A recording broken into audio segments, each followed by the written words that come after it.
And welcome back, RFCLA fans, to the unofficial RFCLA podcast. Notes from the clubhouse. This is episode 4.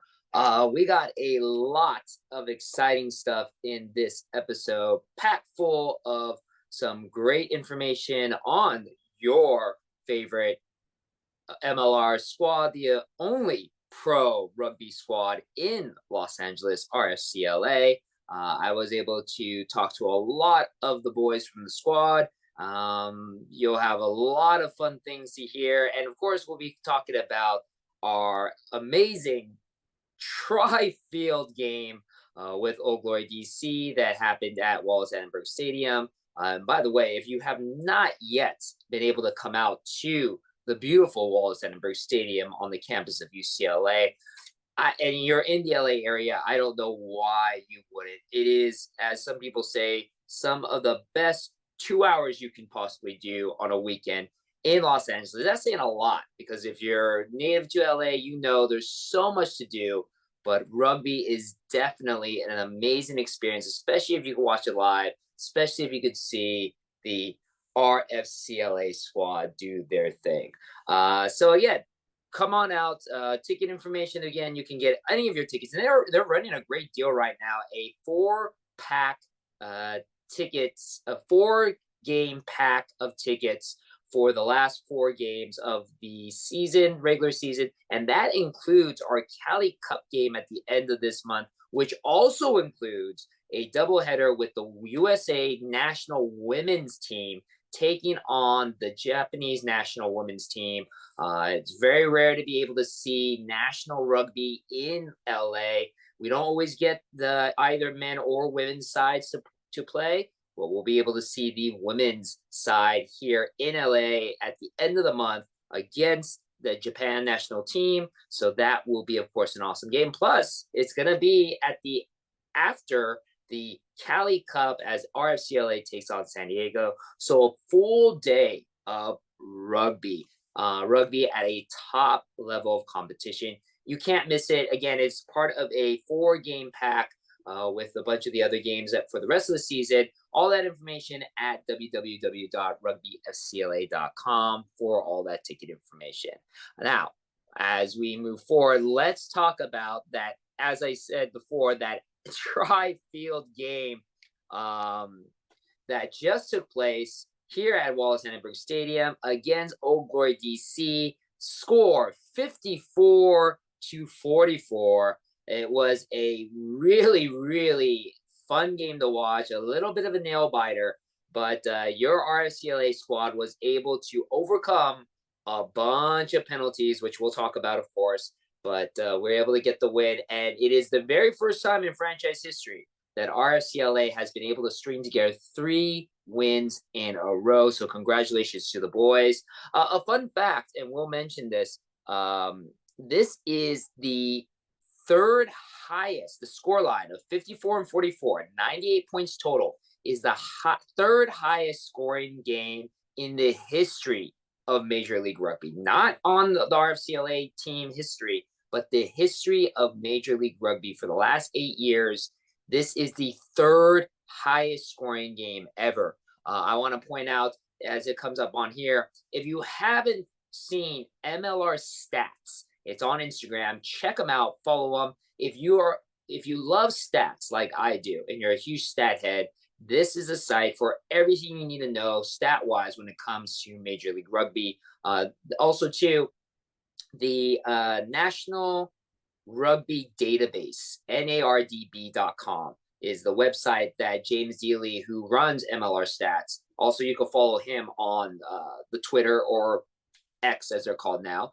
James Dealey runs the MLR Stats. He has all the stats, and he has a database, the National Rugby Database, online. If you ever wanted to know who scored the most tries, how many tries does a certain player have, what team has scored the most tries, who's done this, who's done that, he has every stat imaginable on that website for Major League, not only Major League Rugby, but he's also following Women's Elite Rugby, WER, the new pro women's rugby competition here in the United States, which coincidentally I'm also covering as well. If you've haven't seen my videos on my website, on my YouTube channel, Rugby 411, check that out as well. But yeah, if you love stats, MLR Stats is the guy to go to. So, and a lot of my information, I'm not shy to say, a lot of my information comes from his website. So check it out. He's a great follow. So as you see there on the post, it's funny. This is the third highest scoring game that just happened in Major League Rugby history. Old Glory DC has ironically been in all three of the highest scoring games in Major League Rugby history. And unfortunately, they have been on the losing side of all those three games. The highest scoring game was 108 points total, 49-59. And that was between Old Glory DC and Rugby New York, who are no longer around. And then the second highest is a 101 points, only 3 points ahead of the game that we just had with Old Glory DC, 42-59. Old Glory DC, unfortunately, losing to the Houston SaberCats. And now we are sitting at number 3 with 98 points total, 54-44. Old Glory, of course, losing on that end. So history in the making there. 13 tries total scored in this game. Definitely was not a defensive game whatsoever. 8 tries scored by RFCLA. That is the most tries ever scored by RFCLA in RFCLA's short history.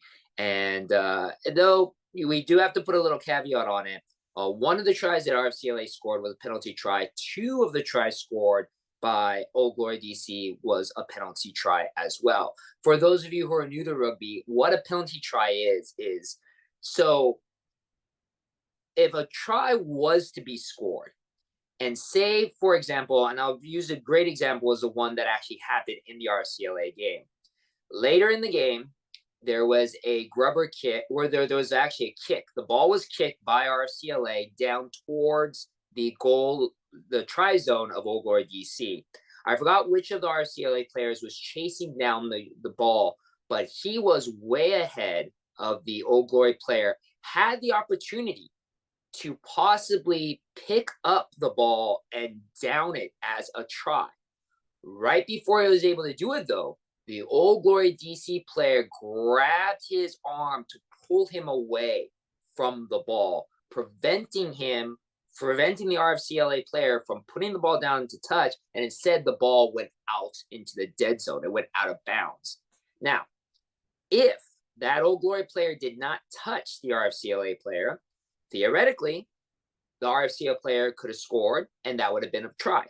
So when a penalty try happens but grabbing the player like the Old Glory DC player did, that is illegal. You cannot touch a player who does not have the ball. So the Old Glory DC player committed a penalty, so already he did something wrong.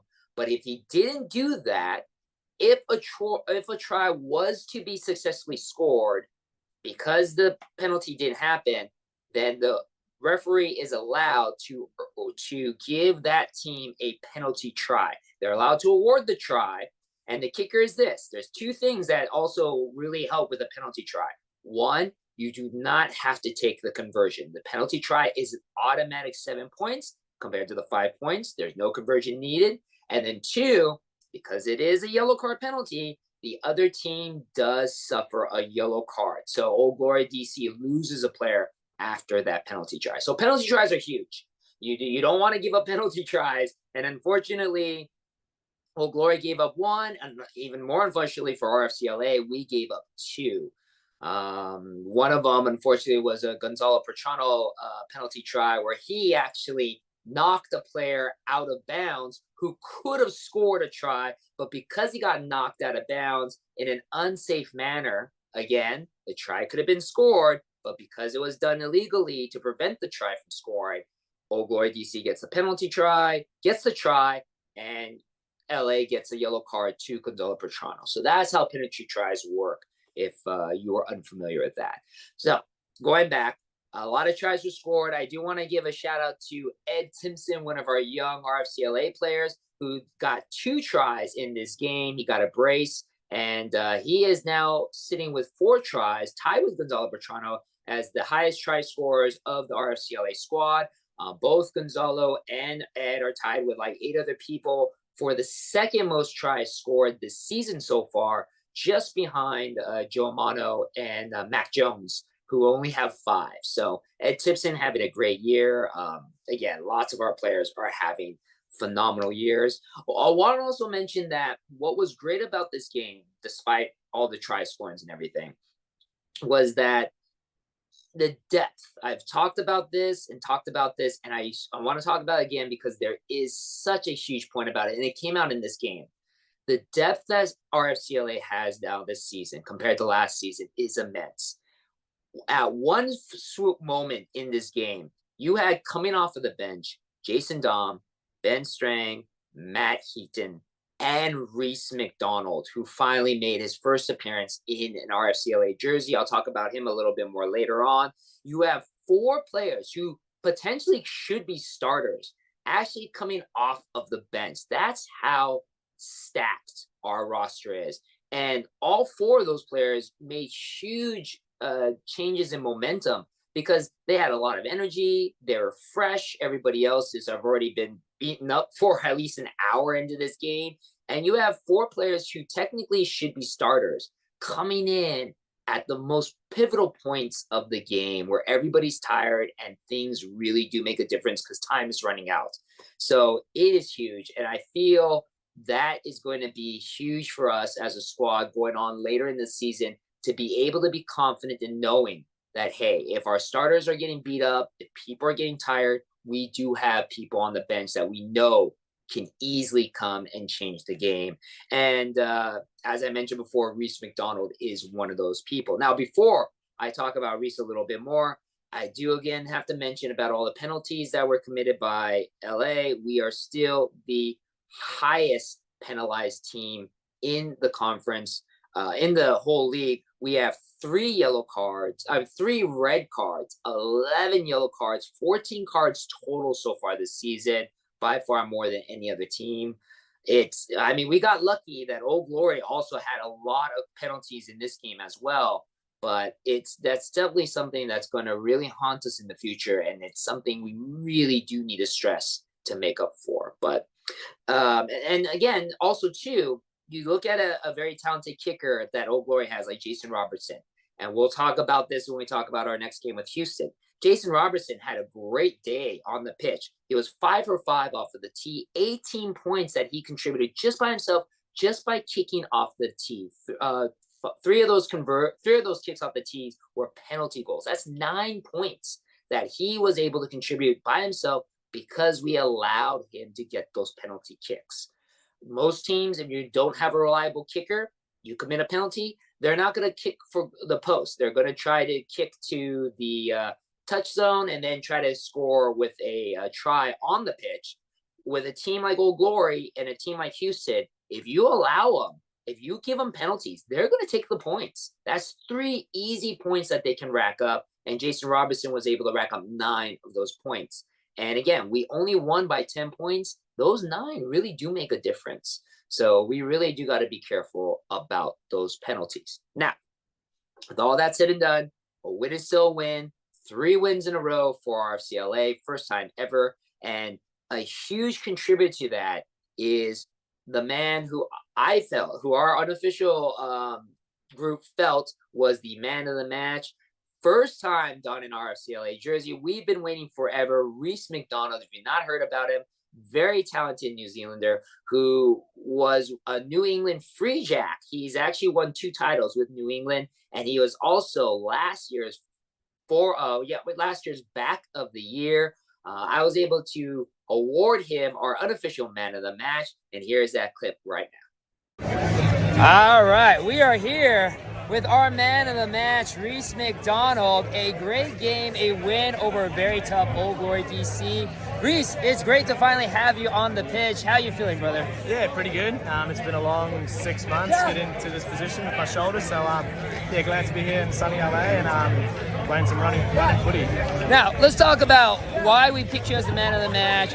Last couple of plays, you had a brilliant heads-up play, just broke through for the try line. Didn't score the try, but you definitely set up for that, one of our last tries, to really swing momentum of the game. What is the mindset going on when you have to come off of the bench as a reserve? Yeah, I think you just got to stay ready. Anything can happen. You can go on at any stage. So yeah, it was good to get on. A few shaky first touches, charge down, drop ball. So but it's been a while since playing. So no, just stay ready, get on there, and just give it your all, and try and change a bit of the tempo. So yeah, it's fun. And how are you feeling about joining now with the LA side? Yeah, it's good. It's good. It's sunny LA. Can't complain. Running rugby. Just enjoying my time over here, and just glad to get back on the field. Perfect. And then last question: are we going to see you in the starting 15 for the next game when you go against Houston? I'm not so sure. We'll just take it one time at one game at a time. One game at a time. Just see what happens. Got there. Thank you very much. But yeah, no, good to be back. Now, to present the trophy for Man of the Match, Sandro is going to give it to Reece. There you go, sir. Congratulations. There you go. There you go. Congratulations. Cheers. Thank you again, Reece. Thank you very much. Thank you, brother. Appreciate it. Thank you. Cheers. I want to thank Reece MacDonald once again for being very gracious with his time, and congratulate him on being our unofficial Man of the Match. What a game changer he's going to be for our squad. I can't wait to see him again on the pitch with the RFCLA jersey. Now, before we go into previewing our Houston game, I had the chance to talk to a couple of other great members of our squad, two very, very talented players, Andrew Coe and Matt Heaton, as we were able to do something I like to call squad talk, as we get to learn a little bit more about our RFCLA squad. Okay, so now let's have some fun. We're going to get to know a little bit more about maybe even you guys, but definitely about your teammates on the RFCLA. So I got a couple of questions. I just want you to basically give me one or two teammates, or maybe you guys agree with the same teammate on any of these categories I'm going to give you. The first one, Andrew, we already talked about this, so I already know your thoughts on, out of your team, you guys do a lot of traveling. Out of your team, who is the best person to be your roommate? Best person. Like, if you had a choice. Did I answer this? Yeah.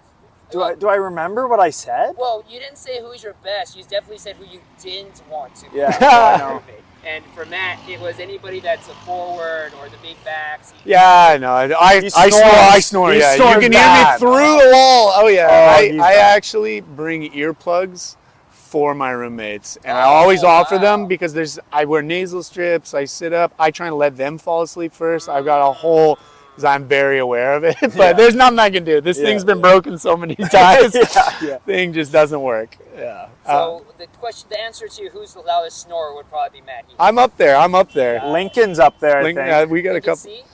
We got a couple guys sawing logs. Yeah. How about you, Matt? Who would be your ideal roommate? Like, if you had a choice, like, hey, you can choose who you want to be a roommate with. Who would be on the team? I don't know. Who did I? I'll go with Mops. Mops, yeah. It's always a good story. It was funny. Yeah, it's funny. I roomed with him in Fiji, and we're like, I'm like the senior dad, and he's like the young, up and coming. So it was dad and son. It was fun. It took a little while for him to kind of open up and kind of talk a little bit, because the first time you meet somebody, and then you're like, okay, here you go, you're sharing a room for a week, week and a bit, good luck. Once we did finally kind of break that down, no, a really nice guy, but awesome. So I'll stick with the OG. There you go. All right, next one. Who is on your guys' team? Who is the last to arrive to a practice? Seth Purdy.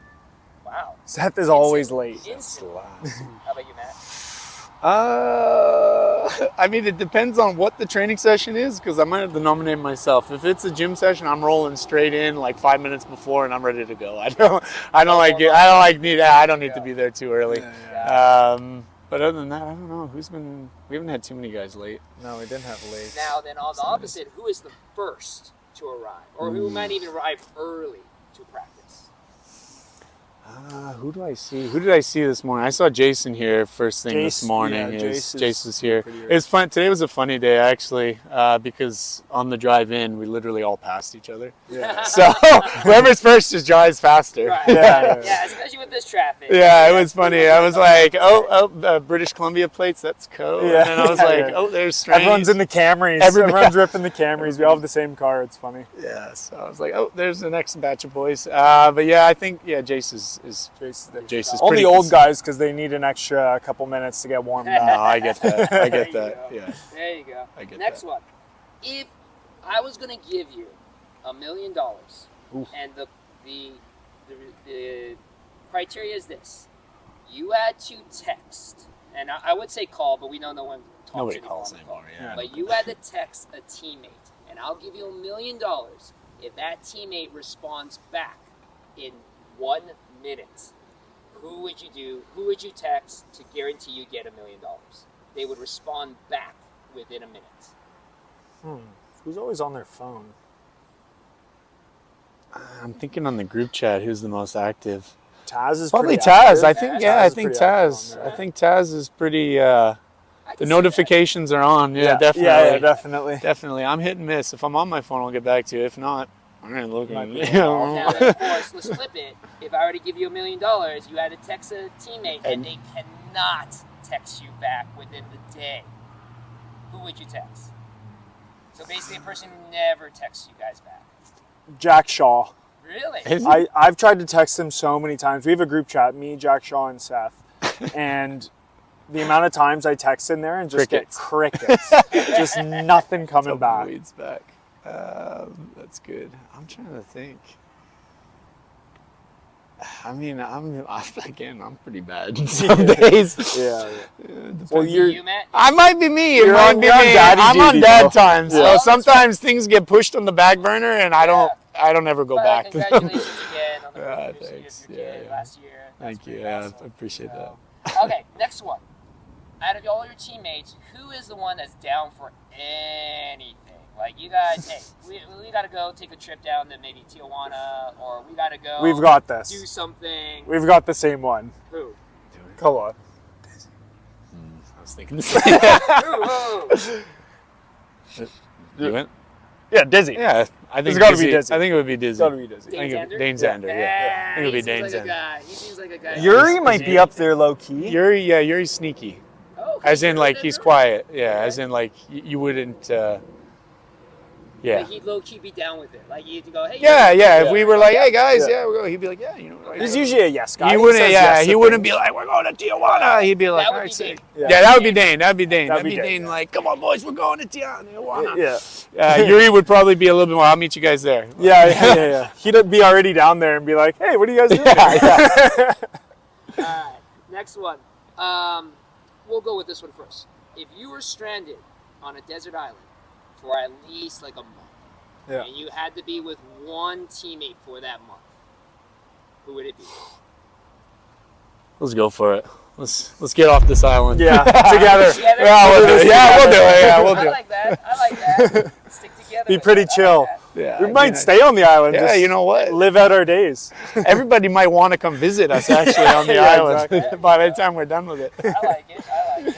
Next one. I don't know if you guys remember that show, Who Wants to Be a Millionaire? Oh yeah. Yeah. Okay, so remember you had the option to call a friend. Yeah. So if you had that option, who would be your call a friend? And it could be any question, but basically it's like who would be the smartest out of your teammates? If you Oh, had in to terms of like rely- a trivia thing. Yeah, I I think think had it to rely on calling someone that would be that. Hey, this is the $1 million question. I need someone to help me answer this. I think it would depend on the category. Got it. Yeah. We get a couple of quiz masters. Yeah, Jay There's a- Stam's pretty good. Yeah, Good. Regan's got a good Regan, good Regan background. has a lot of facts. Got it. Yeah. Seth Purdy's geography, he likes Yeah. geography quite a Oh, bit. Everybody's got like their own little Yeah. category of like, yeah. What did we do recently?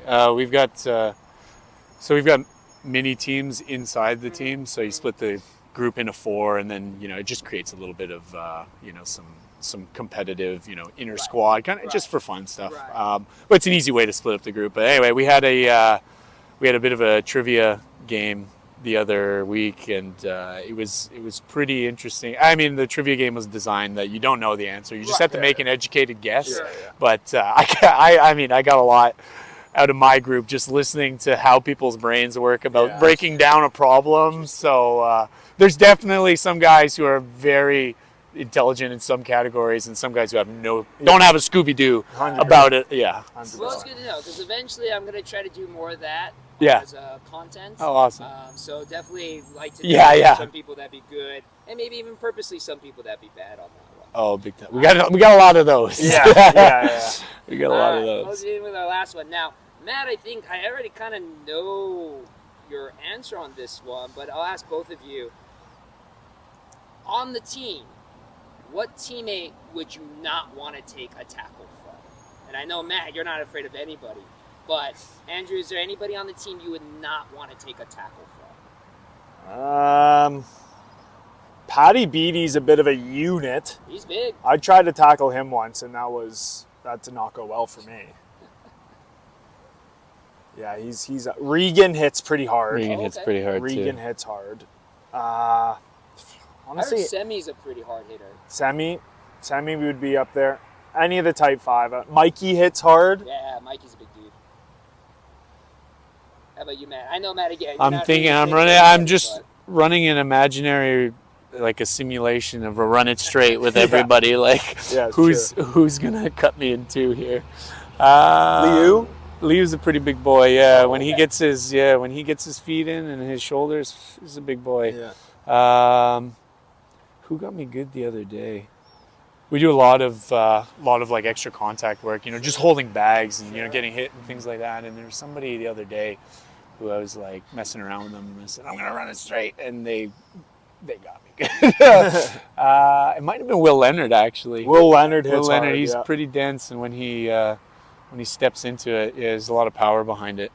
I might go with Will actually. That was a pretty good shot, I think. Yeah.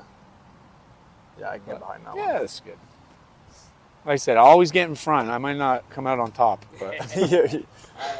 Once again, I'd like to thank Andrew Coe and Matt Heaton for giving us a lot of their time and some interesting facts about their teammates, and giving you guys a chance to learn a lot more about the members that make up the RFCLA squad. Again, if you ever get the opportunity to show up to a game at the Wallace Annenberg Stadium on the campus of UCLA, and I don't know why you wouldn't want to, we have the great opportunity for all the fans. After every game, they're allowed to go onto the pitch and meet the players, get autographs. It's a great opportunity, not only for kids, but fans of all ages, to just meet these players and just see how amazing they are. Really, really nice guys.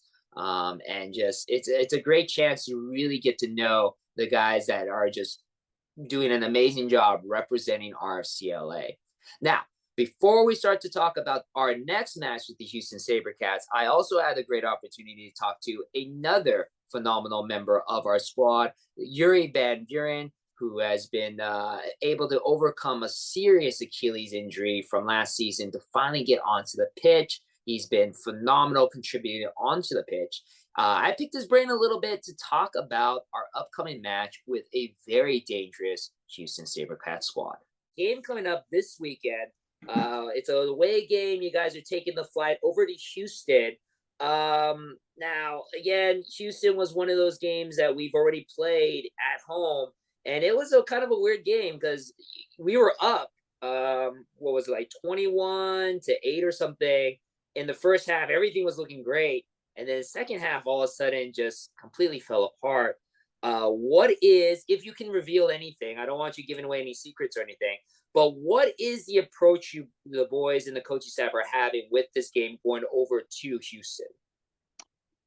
Yeah, as you said, the first game was a bit of a weird one. It was definitely a game of two halves. Right. So going into this weekend, I mean, we know they probably won't change too much. They haven't changed much over the last 3 or 4 seasons. So we know exactly what we're going to face and go up against, and it's just about correcting the stuff we did wrong and staying in it for the whole 80 minutes. Now, is there anybody, again, you've been playing for quite a bit now with Major League Rugby. You're considered a veteran because you already have the 50 caps going on past that now. Is there anybody on the Houston side that you're looking forward to clashing with, or anyone on the side you're kind of maybe weary of clashing with in the Houston SaberCats? I would say the 8th man, Tufua. Oh, okay. I don't think I've ever played against him. I think maybe last year once. But I mean, he's become a different player since that game.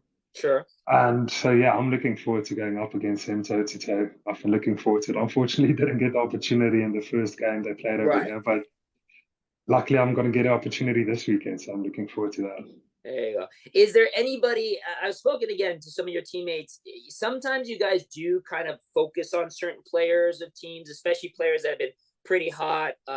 For example, you know, AJ Alatimu has been pretty good for the SaberCats. Davy Kutsia has been very good for the SaberCats as well. Is there anybody on the team that you're kind of keeping an eye out for just because you know that they might be game changers when they play against you guys?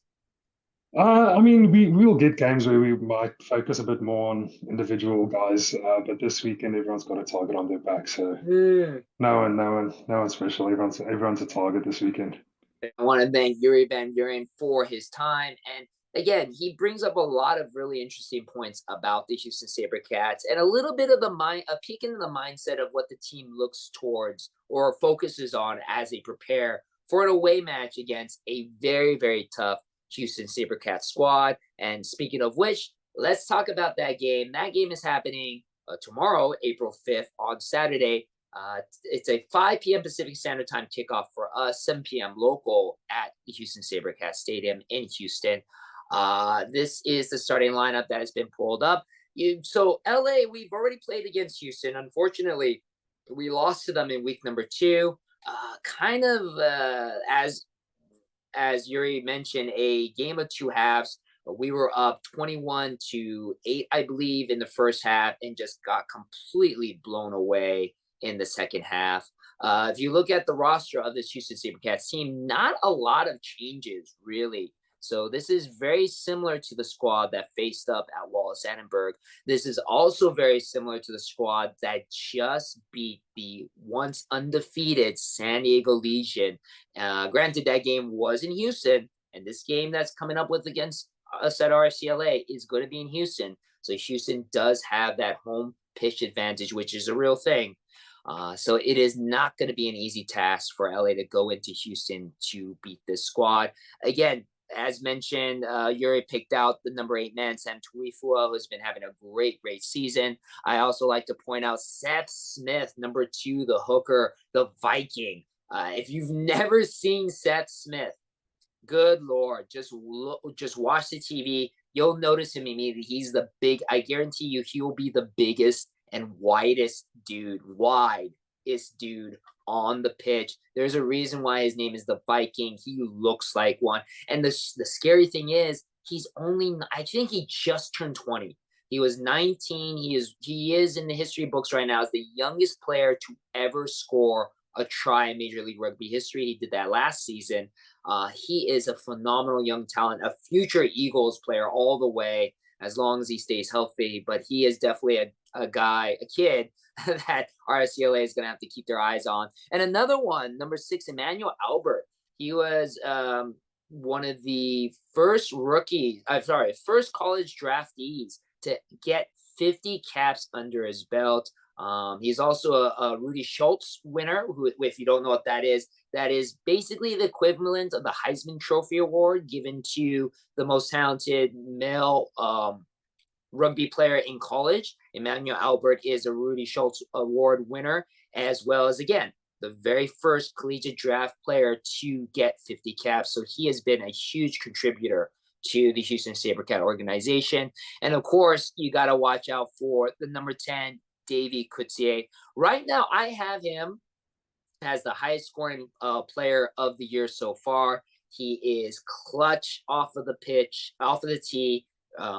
He rarely ever misses. He, like I mentioned before with the game with Galore, RFCLA cannot afford to give up penalties, because if they do, Davy Kutsia is going to kick penalty goals. It's an easy 3 points for Houston. And if you're expecting Davy to miss, no way. And what makes even Houston more dangerous is the fact that if Davy gets hurt or if Davy goes out, AJ Alatimu, number 22, coming off of the bench, just as good as Davy Kutsia. That kid, AJ Alatimu, also doesn't miss either.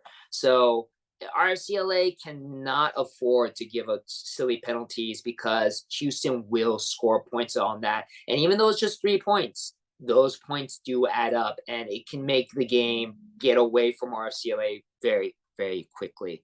Moving on, the RFCLA starting lineup right there is again not a lot of difference in this one either. The only one that kind of have to point out is the number 10 Sean Nolan is stepping into that starting position. Our usual reliable Christian Leali'ifano, who is clutch off of the tee, will be taking a rest week. So Sean Nolan is coming in. If you don't know who Sean is, he is a Davenport college graduate. He also has spent some time playing for Belmont Shore, which is the local rugby club here in Southern California. I thought he was great. He came in last season as a mid-season replacement, started 2 games. He was 4 for 5 off of the tee. Really, really talented kid. I was really impressed with his poise and leadership, even though he's very, very young. This will be his first time of any kind of pro level competition. But yeah, American born, definitely a future Eagle prospect. It'll be great to see what Sean Nolan can do, filling in the big shoes of Christian Leali'ifano. Again, if you look at the depth of our roster, it's great to see that off of the bench, you have the young stars that I've been mentioning about, Ed Timpson, Tim Anstey. You have Will Leonard coming back into the reserves. Will Leonard always willing to score a try or two. And then, as Reece was kind of hinting maybe a little bit in our interview, Reece MacDonald sitting at the 23, going to be coming off the bench, which, again, is not a bad thing. I mean, Reece coming off the bench, good Lord, that actually I feel would put more fear into opponents because you're tired, and now the former back of the year is coming in fresh while everybody else is so tired. Reece, just like last game, I feel could easily change the tide if he comes in at like the hour point to help LA. Hopefully we're not down too far, or hopefully we're up, but continue that winning momentum. Other than that, you have the usual suspects on this roster. So it will be a good game. It will be a good game. In my honest opinion, it's not going to be an easy game for RFCLA to win. There is a very good chance we can win this game simply because of the talent on the field, on the pitch, and on the bench. I just feel that if we get too many cards, and you start to see Davey Coetzee start to kick those penalty kicks, I think the game can get away from RFCLA really, really quickly, and it will be a very long day in Houston for our boys. But again, that game against Houston, Saturday, April 5th, 5 p.m. Pacific Standard Time kickoff. If you're not in Houston, then you're in LA, join us at the Wash Party, Tower 12 in Hermosa Beach. It is a great time. I'll be there. A lot of the boys who did make the trip will be there. There's great food, great drink, great atmosphere. We get a whole section to ourselves to watch and cheer on the boys. 20% off food and drinks for RFCLA fans, so can't beat that. And again, Tower 12, they have a great staff. They have great food and drink. A great chance to get to know a lot of the boys on the squad, and a great chance to meet up with a lot of RFCLA fans as well. And again, I'll be there as well. So that is our podcast episode. Thank you very much for checking us out. I do appreciate the support that we're already getting with the prior few episodes. I hope to keep continuing to make these episodes every week. And again, thank you very much for checking us out. And I'll see you guys on the pitch.